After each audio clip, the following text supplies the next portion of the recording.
자, 우리 하나님의 말씀을 우리 다 같이 보겠습니다. 여호수아서 13장의 말씀을 보겠습니다. 여호수아 13장 29절에서 33절까지의 말씀이 되겠습니다. 여호수아서 13장 29절에서 33절까지의 말씀이 되겠습니다. 찾으신 줄 알고 제가 봉독해 드립니다.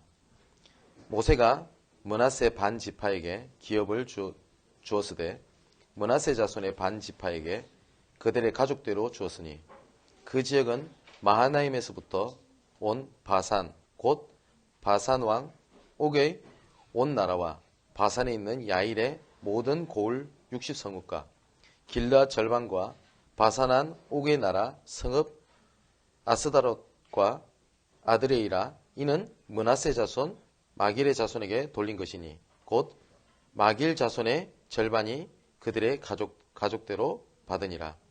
요단 동쪽 여리고 맞은편 모압 평지에서 모세가 분배한 기업이 이러하여도 오직 레위 지파에게는 모세가 기업을 주지 아니하였으니 이는 그들에게 말씀하신 것과 같이 이스라엘 하나님 여호와께서 그들의 기업이 되심이었더라. 아멘. 오늘 제목은 므낫세 자손의 기업과 사명이라는 제목을 가지고 같이 말씀을 나누려고 합니다.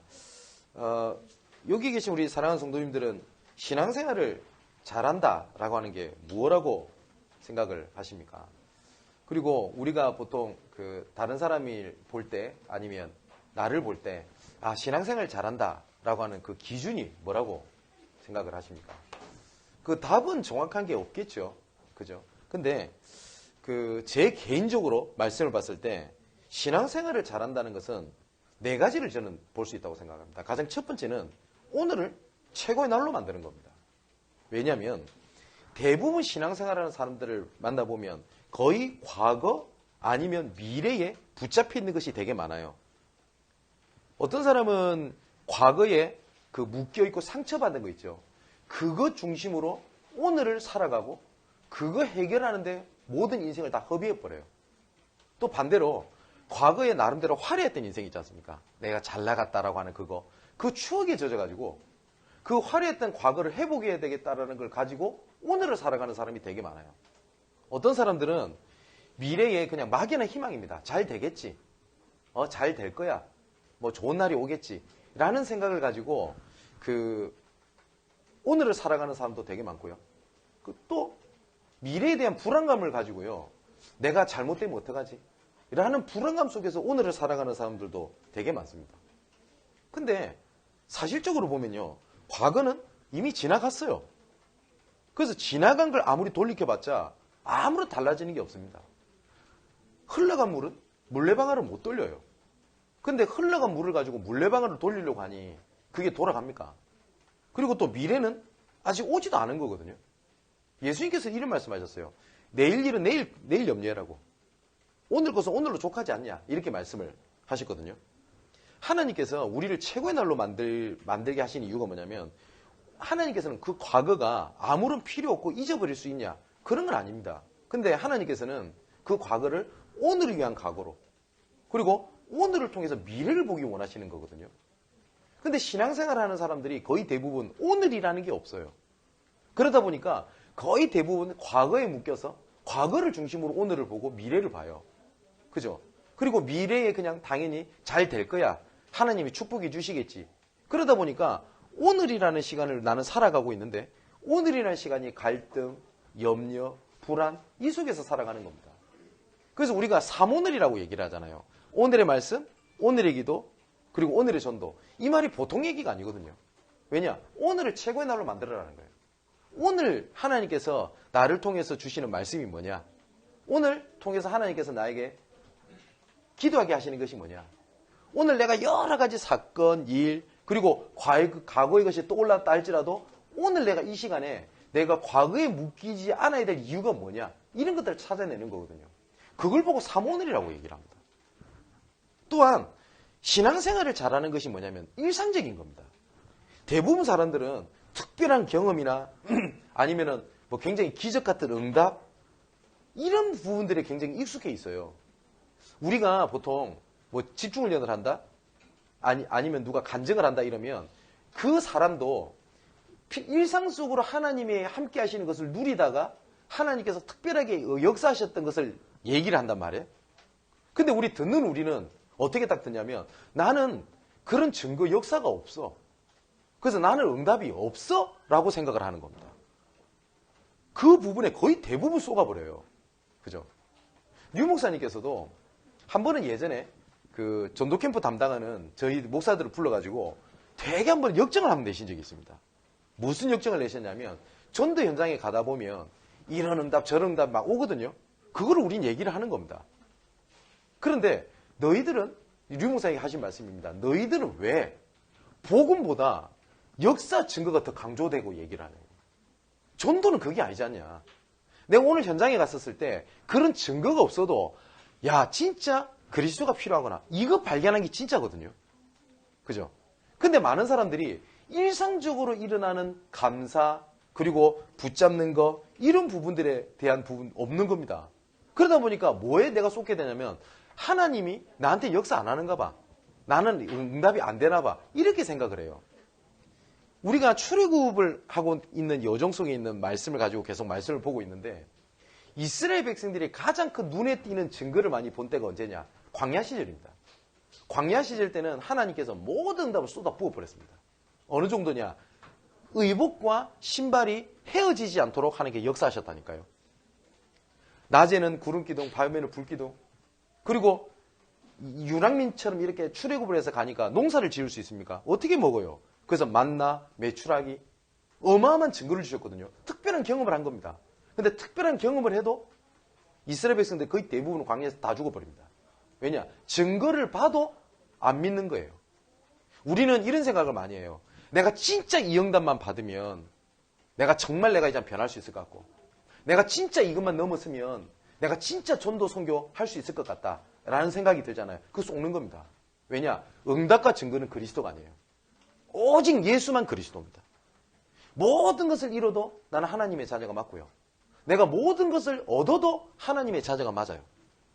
그래서 우리는 일상적으로 하나님이 주시는 세밀한 음성 그것이 맞는 거지. 우리는 자꾸 어떻게 생각해? 특별한 경험, 특별한 체험 이것을 가지고 계속 얘기를 해요. 신비주의자들이 왜 평안이 없는지 압니까? 특별한 뭘 느끼고 보고를 계속 해야 돼요. 그러다 보니까 꼭 뭐하고 갔냐면 마약 맞는 거하고 똑같아요. 어느 날 내가 조금 어떤 체험이 있다. 이제는 그걸로 만족 못하는 겁니다. 왜냐? 다른 신비주의하는 사람 보니까 더 큰 그게 있거든요. 더 크고 더 강렬한 체험을 따서 또 쫓아가요. 뭘 느꼈니 봤니? 그 비슷한 게 오면 또 내가 그 수준에 머물러 있는 것 같거든요. 더 강한 걸 원해요. 꼭 마약 맞는 거하고 똑같아요. 그러다 보니까 말씀이 내한테는 답이 되거나 말씀이 힘이 되지 않는 겁니다. 우리 육신에 오감이라고 그러죠. 이것이 굉장히 본능적인 거 원초적인 건데 그런 부분에 응답이 익숙해 있다 보니까 하나님께서 세밀하게 나에게 주시는 음성 이런 것들이 눈에 들어오지 않고 귀에 들리지가 않는 겁니다. 또 하나님께서 나에게 주신 기능과 업이라는 게 있거든요. 근데 나는 어쩌다 보니 먹고 살려고 하다 보니 내가 그 일을 하는 것 같고 나는 사업이 잘 안 돼갖고 이 일을 하는 것처럼 보이지 않습니까? 근데 하나님의 절대 주권은 나의 행동, 나의 결단에 따라서 하나님의 절대 주권이 움직이는 것이 아닙니다. 내가 어떻게 하다 보니까 내가 그쪽 지역에 살고 내가 그 일을 하고 내가 그 사람을 만난 것처럼 보이지만 하나님의 절대 주권이라고 하는 하나님의 계획 속에 있지 아니하다면 그런 일은 절대 일어나지 않습니다. 그러면 내가 어쩌다 보니 내가 이 일을 하고 내가 어려움을 당한 것처럼 보이지만 그거는 하나님의 절대 주권이라는 계획 속에 있거든요. 그렇기 때문에 그 절대 주권이라는 계획 속에서 주신 것이 맞기 때문에 내가 이 일이 어렵다, 잘 된다 그걸 떠나서 이 일을 향한 하나님의 계획이 뭐지? 라는 올바른 질문만 해도 그 안에 다른 사람이 보지 못하는 어마어마한 응답들을 보게 됩니다. 존 워너메이커라고 하는 사람이 청소부였어요. 그러면 그때 당시에 청소부가 굉장히 많았겠죠. 그러면 그 청소부 중에 믿는 청소부들도 굉장히 많았을 겁니다. 근데 존 워너메이커는 달랐어요. 내가 청소를 하지만 이 가운데 하나님의 계획이 있다라고 믿은 겁니다. 그죠? 제가 가끔 청교도인들을 얘기하지 않습니까? 영국에 종교개혁이 일어나게 됩니다. 이 영국의 종교개혁은요, 굉장히 참혹했어요. 많은 사람이 죽고, 그래서 이 종교의 자유를 찾아서 이 청교도인들이 아메리카 대륙으로 넘어오게 됩니다. 왜냐? 그때 아메리카 대륙을 발견했기 때문에. 그러면 진짜 피난민들, 유랑민족들이 영국에 정착을 하게 되거든요. 청교도인들이. 그럼 가자마자 국회의원을 하고 사업을 크게 벌리고 할 수 있나요? 못해요. 가자마자 뻔하죠. 청소부, 심지어 구걸, 허드렛 일을 다 해야 됩니다. 근데 이 청교도인들이 지금도 남아있고 이 청교도의 믿음이 지금까지 우리에게 전달되어 있는 거거든요. 이 청교도인들이 가지고 있는 중심 믿음이 뭐냐면 내가 하고 있는 일이 아무리 천한 일이라 할지라도 이거는 하나님께서 나에게 주신 업이기 때문에 이것은 성직과 같다. 목회자만 성직이 아니라 나도 성직과 같다. 그겁니다. 그 청교도인들이 아메리카 대륙을 건설하게 됩니다. 그 청교도를 중심으로 전 세계의 미국을 중심으로 해서 선교사가 파송이 되게 되고 그리고 그 복음에 대한 은혜가 지금 우리에게까지 전달되어 있는 거거든요. 그런데 이 하나님께서 이 모든 것을 인도하시는 오늘을 최고의 날을 만들어라. 일상 속에서 하나님께서 하시는 임마누엘을 찾아내라. 그리고 기능을 향한 하나님의 계획이 뭐냐? 이게 마지막 종합적인 결정체가 뭐냐면 전도운동이라는 것에 있습니다. 이거를 우리가 전도를 해가지고 교회 데리고 오자. 그런 좁은 의미에서 전도를 얘기하는 것이 아니라 뭐냐? 내 이 일을 통해서 하나님이 살아계신 것이 드러나는 거예요. 류 목사님께서도 수많은 목사님들을 만났을 때 전도를 해야 되겠다라고 느낀 것이 아니라고 말씀을 하시거든요. 딱 두 사람을 얘기를 드시잖아요. 어떤 안수지사님이래요. 직장을 다니는 분인데 은행원이었답니다. 근데 어느 날 정말 좋은 직장에 승진하기 직전에 자기는 뭐냐? 이 사표를 내버린 거예요. 그게 뭐였냐? 자기가 청년 시절 때 하나님 앞에 결단했던 게 있었대요. 정말 내가 잘 나갈 때 내가 선교사를 나가겠다고. 그래서 이분이 이거를 내려놓고 한 달 동안 이제 갈 준비 동안에 운전면허를 따고 새벽에 가서 기도하는 모습을 봤대요. 그때 본인이 전도사 때. 그때 그런 생각이 들었답니다. 아, 하나님이 저분과 함께 하시는구나. 지금도 류 목사님께서 그분이랑 소통하신다고 그러잖아요. 또 어느 날 간증을 하는 어떤 아가씨 얘기를 들었대요. 부산은행 직원이었답니다. 교회가 너무 가고 싶더래요. 그래서 본인이 사회 가는 교회였답니다. 그 앞을 왔다가 들어가고 집에 다시 들어가고 다시 왔다가 들어가고. 근데 이 아가씨가 울면서 간증하면서 이런 얘기를 하더래요. 단 한 명이라도 내가 무서워하기 때문에 어슬렁거리는 걸 봤는데 한 명이라도 같이 가자라는 말을 하는 사람이 단 한 명이 없었대요. 자기한테. 그래서 그거를 몇 년을 교회를 매주 다녔다고 하는 간증을 들었대요. 그때 류 목사님이 되게 충격이었답니다. 아, 예비되어 있구나. 하나님께서 구원받기로 예비되어 있구나. 하나님께서 그래서 이런 사람 만나 붙이는 거구나. 그게 전도거든요. 이 어려운 시기에 우리가 여기 있는 분들이 다 부자고 배경이 있는 게 아니잖아요. 그러면 세상에 여러 가지 어려움을 버티고 헤쳐가라고 그 헤쳐가고 좀 위안 삼으라고 하나님께서 그리스도를 보내셨고 우리 예배 때 위로를 받는 수준이 아니라니까요. 하나님께서 우리에게 뭘 주셨냐? 살리라고 주신 겁니다. 저는 신앙생활 잘하는 게 이거라고 생각을 합니다. 많은 사람들은 예배를 빠지지 않는다. 교회에서 일을 열심히 한다. 예, 다 맞아요. 다 맞는데 진짜 중요한 거는 오늘을 최고의 날로 만드는 겁니다. 오늘은 주일입니다. 오늘 주일날 예배가 최고의 날이 되시기를 주님의 이름으로 축원을 드립니다. 그리고 24시간 하나님께서 나를 붙잡고 계시는구나. 그리고 내가 지금 하고 있는 업 속에 하나님 진짜 계획이 뭐냐. 이 모든 것을 통해서 나를 통해서 하나님께서 살리고자 하는 그 계획이 뭐지? 라는 올바른 그걸 찾는 겁니다. 이걸 진짜 찾게 되면요. 그때부터 뭐가 오냐. 진짜 참된 축복이 뭔지를 알게 됩니다. 그리고 참된 행복이 뭔지가 보여져요. 그리고 진짜 내가 살아야 될 참된 목적이 그때 진짜 보여지게 되는 겁니다. 불신자들을 많이 만나지 않습니까? 그러면 제가 수요일날 메시지 때 그 말씀을 드렸는데 그 사람의 사정을 진짜 알아라 라는 말씀을 제가 같이 나눴지 않습니까? 불신자들의 깊은 사정을 들어보면요. 제가 이 세상의 모든 권력자들, 돈 많은 사람을 만나본 건 아닙니다. 근데 많은 사람을 봤거든요. 많은 사람을 만나봤었을 때 행복하다라고 말하는 사람, 정치인, 경제인, 기업인 한 명도 전 못 봤어요. 그런데 믿는 우리는 어떻게 생각하냐? 그 사람을 보면서 부러워하는 거예요. 그 사정도 모르면서. 제가 누군지를 말씀드리기 그렇고 이름만 말하면 아는 큰 기업에 있는 사장님을 만난 적이 있어요. 근데 이분은 뭐라고 저한테 얘기를 했었냐면 많은 사람들이 저를 성공한 기업인 그리고 뭡니까 세금도 잘 되는 기업인이라고 생각을 하는데 목사님 저는 어제 저녁에도 자살 시도를 고민하다가 저는 이 자리에 나온 겁니다. 그러면서 이분이 쓴웃음을 지으면서 뭐라고 하냐면은 근데 저는 이미 이미지가 이렇게 돼 있기 때문에 자살도 못해요. 얼마나 그 안타까운 얘기입니까? 그죠? 그런데요 제가 어떤 믿는 분을 만났어요. 이분은 자녀가 문제가 생기고 너무너무 힘든 가운데서 신앙생활을 해요. 무슨 일 하냐면 퀵 서비스 배달 있죠. 오토바이 타고 다니는 거. 그 일을 하죠. 본인은 기술이 없다 보니까 어떤 뭡니까 뷰티샵 이런 데서 자기가 사장도 아니에요. 그냥 허드렛 일 하면서 하고 살아가는 분입니다. 근데 이분을 만난 지가 꽤 됐는데 이분은 만날 때마다 너무 하나님께 감사하고 행복하대요. 진짜 참된 행복, 참된 축복, 그리고 참된 목적이 뭡니까? 저는 그게 신앙생활을 생각하거든요. 자, 오늘은 그 므낫세 지파에 대한 부분들이 나옵니다. 이 므낫세라는 뜻이 무슨 뜻이냐면 잃어버리게 하는 자 이런 뜻입니다. 다시 말하면 하나님의 12지파 중에 그렇게 주목받지 못하고 소외되어 있던 지파 중에 한 사람 지파가 또 어디냐? 므낫세 지파입니다. 이 므낫세 지파 뜻이 잃어버리게 하는 자인데 이 므낫세 지파가 나중에 어느 땅을 분배를 받게 되냐면 요단 동쪽에 레위 족속이 살고 있는 땅 옆에 아스다롯이라는 곳이 있거든요.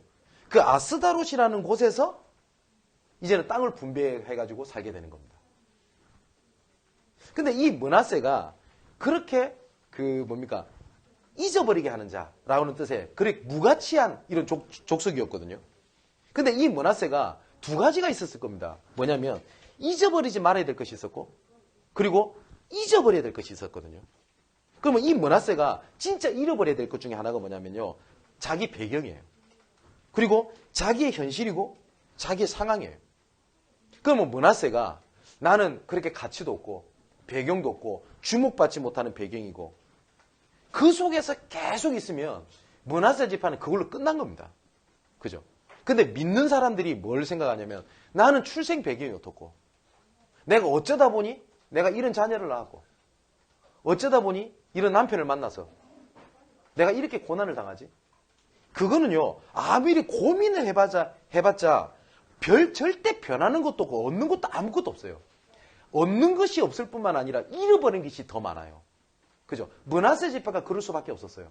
근데 반드시 잃어버려야 될 것이 뭐냐면 내 배경, 현실 상황입니다. 근데 므낫세 지파가 뭘 잘했냐? 자기 배경과 상관없이 뭘 잘해요? 정복의 여정으로 그 대열 속으로 들어왔어요. 나는 내 같은 게 뭐라고 해서 출애굽이라고 하는 정복의 여정 속에 바깥에 있다. 그걸로 끝난 겁니다. 므낫세는. 그죠? 근데 므낫세 지파는 내 현실, 상황, 배경의 흐름 속에 있지 않았고요. 정복의 여정이라는 배경 속에 딱 있었어요.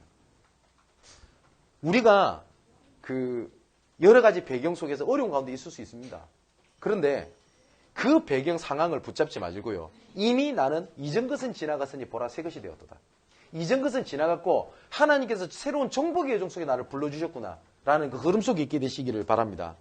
그리고 므낫세 지파가 잊지 못하고 있었던 것이 있었어요. 뭐냐면 이 므낫세 지파가 레위 족속의 옆에 땅을 분배를 받게 됩니다. 오늘 본문에 보니까 33절에 이렇게 되어 있죠. 오직 레위 지파에게는 모세가 기업을 주지 아니하였으니 이는 그들에게 말씀하신 것 같이 이스라엘 하나님 여호와께서 그들의 기업이 됨이니라 라고 되어 있거든요. 이 므낫세 지파가 레위 지파 옆에 땅을 분배해서 있었기 때문에 일평생 므낫세 지파는 레위 지파를 돕는 역할을 했어요. 다른 지파들은 단독으로 왕국을 건설할 수 있었어요. 근데 어떻게 보면 배경은요. 이렇게 생각할 수 있잖아요. 나는 출생 배경도 잊어버리게 하는 자, 가치가 없는데 나는 내 땅을 혼자 경작을 하고 더 잘 살아야 될 지파가 레위 지파 돕는 입장이었다니까요. 근데 이 응답이 얼마나 컸던지 일평생 레위 지파를 돕는 축복이 되어서요. 참 감사할 일 아닙니까? 그죠? 그래서 우리의 현실하고 얼마나 이렇게 똑같아요. 나는 내같이 이렇게 부족한 제가 저는 그 감사가 되게 큽니다. 이렇게 부족한 제가 어떻게 종교생활 하지 않고 복음의 대열 속에 있는지 그 은혜가 얼마나 큽니까? 그러니까 단지 그 은혜의 대열 속에서 감사하면서 그 정도 수준으로 살아야 되는데 제가 복음 전하는 위치에 있다는 게 얼마나 감사한지 몰라요. 제가 출생 배경이 일명 금수저? 라고 할 만큼 화려했던 것도 아니었어요. 저는 어릴 때부터 상처가 너무너무나 많았어요. 저는 지금도 그게 남아 있습니다. 내 같은 게 뭐 할 수 있어. 나는 못해. 자존감이 낮은 거 있죠. 저는 지금도 그 체질 그대로 갖고 있습니다. 그런데 하나님이 내 배경과 상관없이 저를 그런 축복의 대열 속에, 축복의 반열 속에 저를 응답의 자리에 세워두신 게 얼마나 감사한지 모릅니다. 그래서 진짜 우리가 축복의 대열 속에 이렇게 왔기 때문에 불안, 염려, 불평이 아니라 그래서 진짜 우리가 겸손하게 하나님께 감사해야 될 이유가 그거예요. 정말 이번 한 주일 동안 내가 므낫세 지파 같은 그런 배경이지만 하나님께서 나를 그렇게 불렀다라는 것을 발견하는 한 주가 되시기를 주님의 이름으로 축원을 드립니다. 자, 보세요. 이 므낫세 지파를 통해서 이 므낫세 지파뿐만 아니라 우리에게도 계속 우리에게 보여주시는 강조되는 사명이 있습니다. 30절에 보니까 하나님께서 왕들의 성읍을 정복해라. 그리고 30절, 31절에 계속 보니까 우상의 성읍들을 정복해라. 그리고 레위 지파에게는 기업을 갖게 하지 마라. 그리고 므낫세 지파에게는 그 레위 지파를 도와라 라고 했던 겁니다. 아니 출애굽을 해가지고 가나안 땅을 정복했으면 편안하게 살아야 될 건데 뭐냐면 계속 정복하래요. 계속 싸우래요. 그러면서 뭐라고 하냐면 뭐 어마어마한 걸 줄게라고 하지 않고 레위 지파 옆에 딱 붙여가지고 도와주래요. 그렇지 않습니까? 그런데 이것이 얼마만큼 큰 사명이냐면 지금도 똑같습니다. 구약시대 때부터 지금까지 왜 불신자들이 멸망을 당하냐? 원죄라는 것 때문에 멸망당합니다. 여기는 불신자들이 안 계시겠죠. 혹시 인터넷으로나 아니면 음성이나 영상으로 혹시 본 분 중에서 불신자가 혹시 계시다면 기분이 나빠도 진짜 들으셔야 돼요. 뭐냐면 내가 진짜 이 세상에 고난받고 멸망받는 거는 내가 어떠한 죄를 지어서 인과응보라고 하는 그 죄 때문에 멸망당하는 게 절대 아닙니다. 물론 그게 대한 대가도 치릅니다. 그런데 내가 멸망당하고 저주받고 재앙받는 거는 하나님을 떠난 죄입니다. 쉽게 말하면 하나님 안 믿는 죄가 제일 큽니다. 그걸 보고 원죄라고 그러거든요. 하나님께서는 하나님을 하나님 되기 원하시는입니다. 근데 불신자들은 하나님을 거부해버리잖아요. 그죠? 지금 코로나 사태 때문에 지금 교회가 여러 가지 어려움을 당하는 것도 사실입니다. 그러다 보니까 확진자도 나타나게 돼요. 그랬더니 이제 믿는 사람들조차도 교회를 손가락질하기 시작했어요. 점점 그리스도 이름이요 땅바닥에 진짜 이제는 밟히게 되는 시대가 오게 된 겁니다. 심지어 어느 시대까지 왔냐? 교회는 이제 필요 없다. 이 시대에 걸림돌이다 라는 분위기까지 돼버린 겁니다. 오늘 어린이 예배 때 뒤에 잠시 있는데 우리 어린이들 메시지 나누면서 이런 얘기를 말씀을 하시더라고요. 진짜 믿는 사람들 중에 믿는다 되냐? 그리스도 해다 믿는다 되나? 그래도 해야 될 거 많잖아 라고 생각하는 사람이 많다는 거예요. 맞거든요. 저는 믿는 사람들 중에서도 그거 많이 봤어요. 목사님 그럼 저 아무것도 하지 말고 오직 복음만 붙잡고 있으면 되나요? 이런 질문하는 사람 되게 많이 봤어요. 정말 할 것이 아무것도 없다면 그렇게 하시라고 저는 대답하거든요. 그게 하나님의 방법이기 때문에. 근데 그게 안 믿어지는 거예요. 그죠? 불신자들에게 가장 큰 죄는요 원죄입니다. 믿는 우리에게 가장 큰 죄가 뭘까요? 좀 도둑질한 거요? 좀 거짓말한 거요? 조금 내가 음란한 생각하고 내가 조금 그런 게 그렇게 큰 죄처럼 보입니까? 믿는 사람들은요 그걸 어마어마한 큰 죄라고 생각을 해요. 조금 술 한잔 했다 이렇게 말씀하시는 목사님도 봤어요. 술을 먹고 담배를 피고 하는 것은 다른 죄는 몸 밖에서 짓는 죄지만 그는 먹고 마시고 피기 때문에 몸 안에 짓는 죄다. 성경 구절도 교묘하게 갖다 붙였어요. 우리가 하나님의 성전인데 성전을 더럽히면 되겠냐? 그 중심을 이해합니다. 그게 그렇게 큰 죄입니까? 그럼 오늘부터 부어라 마셔라 피워라 이런 뜻은 아닙니다. 진짜 하나님 보실 때 진짜 큰 죄가 뭔지 아십니까? 하나님께서 우리를 축복의 대열 속에 정복의 여정이라고 하는 대열 속에 보냈는데 그거 모르고 있는 죄가 전 더 크다고 생각을 해요. 그걸 보고 불신앙이라고 하거든요. 내가 평상시에 하나님을 오직 붙잡지 않는 것은 그렇게 하나님 앞에 죄라고 생각 안 하고 조금 내가 나쁜 짓 했다, 욕 좀 했다, 내 자녀한테 조금 화를 냈다. 그러면 그게 그렇게 죄책감 때문에 눈물이 납니까? 우리가 부모한테 부모님을 의지하지 않고 부모님을 의심을 해요. 저분이 내 진짜 부모님 맞을까? 내 자녀가 신발이 필요해요. 그럼 얘기하면 되잖아요. 엄마 나 신발이 떨어졌어요. 근데 그 얘기를 하지 않고 얘가 엄마가 해줄 수 있는 능력 되겠나?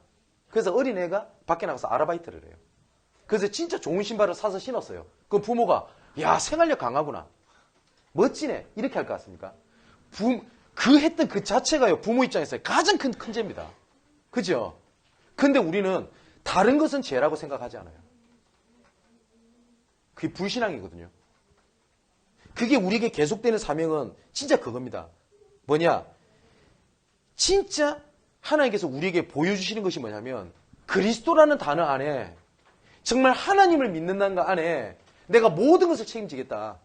마태복음 6장 43절에 먼저 그의 나라 그를 구하라. 그러면 다 모든 것을 내가 다 너에게 다하여 주시리라. 라고 말씀하셨거든요. 바울은 골로새서 2장 2절 3절에 그리스도 안에 모든 지혜와 지식보가 다 감춰져 있느니라. 에베소서 1장 21절에서 23절에는 모든 만물이 그리스도 이름 앞에 무릎을 꿇었다라고 얘기를 했어요. 그죠? 그거에 대해 우리를 증인으로 세운 겁니다. 근데 우리는 어떻게 생각을 하냐? 좀 착하고 성실하고 잘하면 신앙생활 잘한다고 생각을 해요. 근데 하나님 보실 때는요. 조금 극단적으로 얘기해 볼게요. 우리가 뭐 도둑질을 했다, 무슨 짓을 했다. 하나님은 어찌 보면 그렇게 크게 보지 않는다고 저는 볼 수도 있습니다. 하나님을 의지한다면. 근데 많은 사람이 성실하게 해요. 근데 하나님을 안 믿어요. 내 자신의 성실함을 가지고 열심히 해요.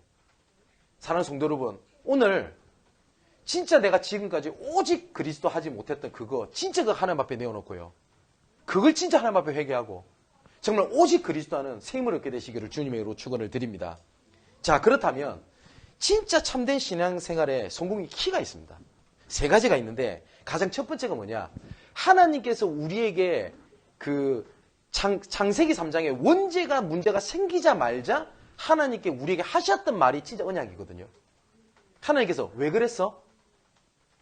좀 그렇게 하지 말지 라고 묻지 않으셨어요. 창세기 3장 15절에 여자의 후손이 뱀의 머리를 상하게 할 것이다.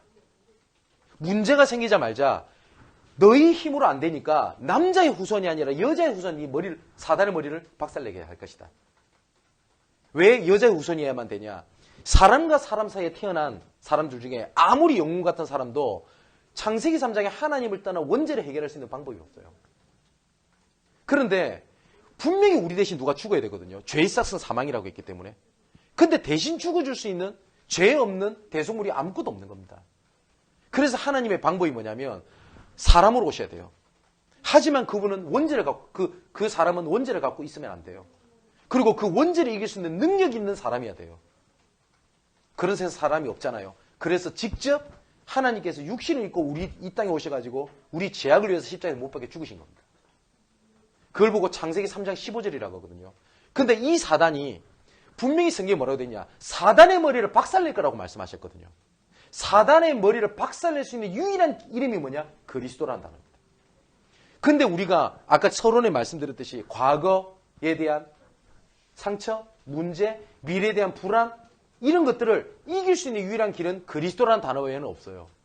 하나님께서 만일에 네 힘으로 결단하고 마음을 다 잡고 해라라고 하면 그 말씀을 하셔야 돼요. 근데 성경에 문제가 생기자마자 하나님께서 우리에게 말씀하신 게 뭐냐? 창세기 3장 15절에 그리스도라는 단어입니다. 요한일서 3장 8절에 예수께서 오신 목적은 마귀를 멸하려 하심이니라.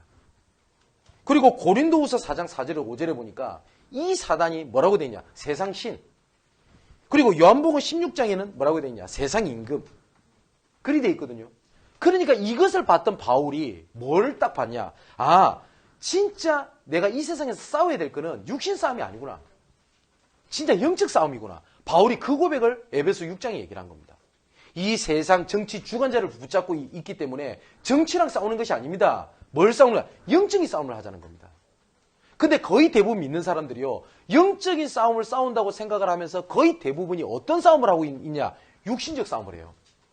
돈과 싸우죠. 인간관계 갈등에 싸우죠. 내 상황, 현실, 내 감정과 싸우잖아요. 또 어떤 사람이 이렇게 얘기를 해요. 내가 조금 우울한 생각이 들어요. 좀 화가 나요. 그럼 사단이 어떻게 속이는지 압니까? 아, 내가 복음 못 붙잡고 있구나. 그렇게 생각을 합니다. 내 감정과 복음과 언약하고는 별개입니다. 근데 그렇게 말하는 사람도 있어요. 네가 조금 우울하냐? 네가 성령 충만 안 해서 그래. 라고 얘기를 합니다. 바울이 서신서에 보면요, 곳곳에 애들 말로 뚜껑이 열려가지고 막말하고 그런 장면이 여러 군데 나옵니다.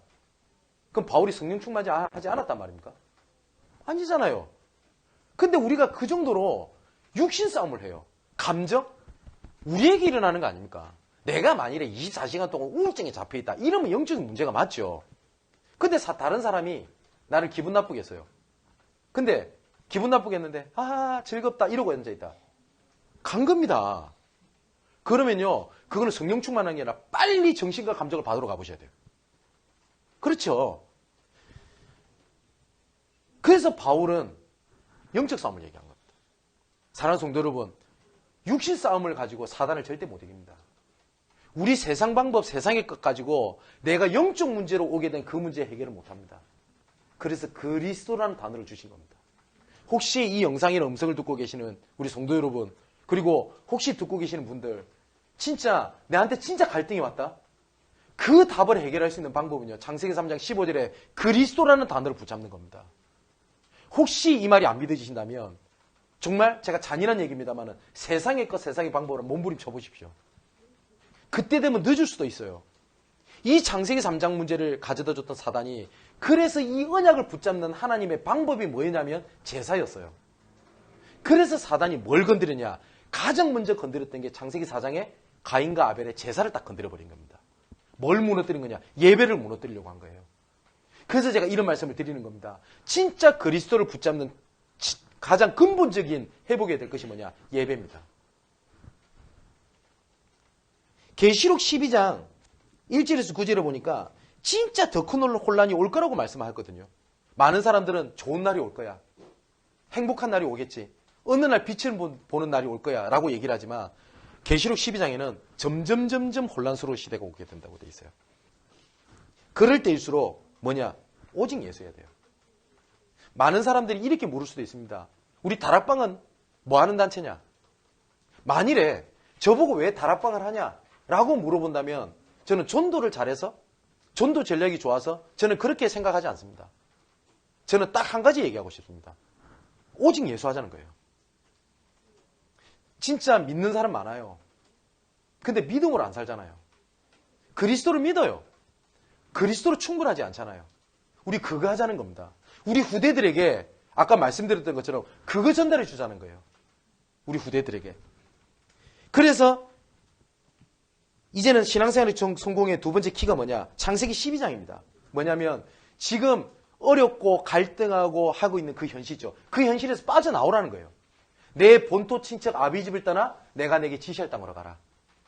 아니 얼마나 하나님이 잔인합니까? 가족을 떠나래요. 가족 버리래요. 그리고 뭐냐? 내가 지시할 땅으로 가라. 그게 어디죠? 가나안입니다. 그 가나안이 우리가 그 정도로 매주 반복하고 있는 가나안 정복의 여정을 얘기를 하는, 그거로 가라는 거예요. 떠나라는 거예요. 이거는 예수 믿기 때문에 가정을 버리라는 게 아닙니다. 지금 현실에서 빠져나와서 하나님께서 원하시는 방향으로 가고 그 언약 붙잡고 네가 빠져는 그곳을 다시 가서 살리라는 거예요.